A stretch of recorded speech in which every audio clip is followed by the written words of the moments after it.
Hello, mothers. This is Lynn Hamilton again. We're starting into part 3 of our journey, but I have some information that I want to share with you first. However, starting in the beginning of our videos, we started with part 1, The Journey Begins, and it speaks about when you first hear that your son have been arrested, and it takes you through the dynamics of that. And then part 2, managing your emotions. If you have missed part 1 and part 2, you can go to the YouTube station channel and you can see all of those parts that you missed in the information section. Today, what I like for you to do so we could clear it up is tell you the difference between the jail and the prison. I'm going to give you the definition of the jail first. A jail is a secure facility that houses 3 main types of inmates. Number 1, people who have been arrested and are being held pending a plea agreement, a trial, or sentencing. Number 2, people who have been convicted of a misdemeanor criminal offenses and are serving sentences of typically less than 1 year. And number 3, people who have been sentenced to prison and are about to be transferred to another facility. Jails are operated by a county or government. Jails are also known as detention facilities. Lockups are facilities in smaller communities where 1 to a few arrestees can be held for a short period pending transfer to a nearby jail or detention center. A lot of the few detainees are delivered to jails daily. Some may stay less than 1 day or only a few days until they are okay for release in a court proceeding.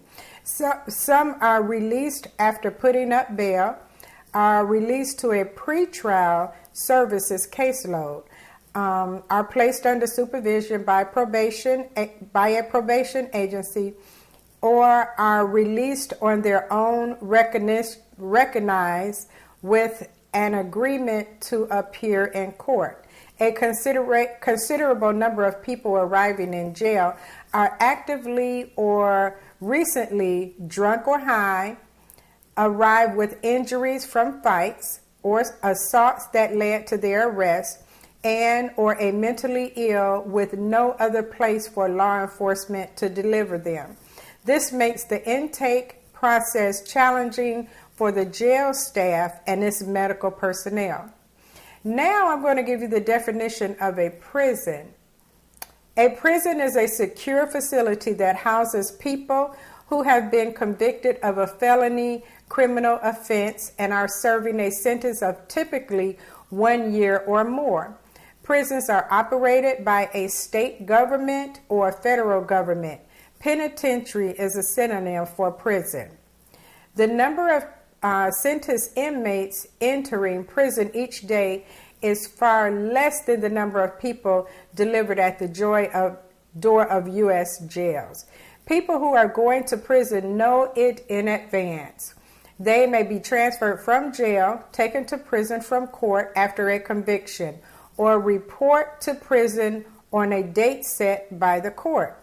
People released from prison may be released to parole supervision or to some other type of community program, or they may be released with no supervision at all if they have served their full term in prison.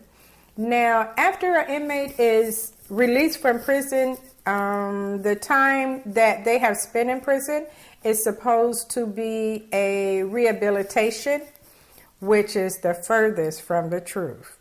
I have not seen any rehabilitation after a person has come out of prison.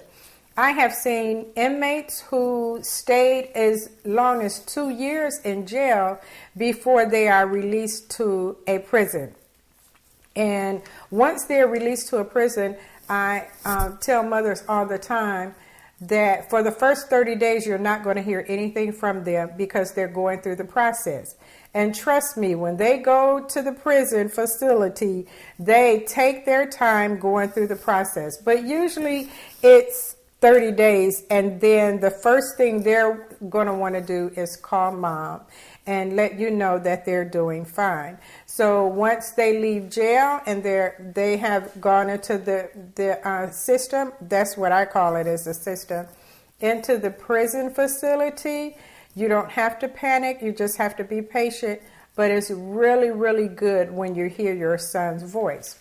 Okay, well, we're going to get into rehabilitation. That's a big, huge subject that I like to talk about. And I have a lot of information that I would like to share with you about rehabilitation, so they call it.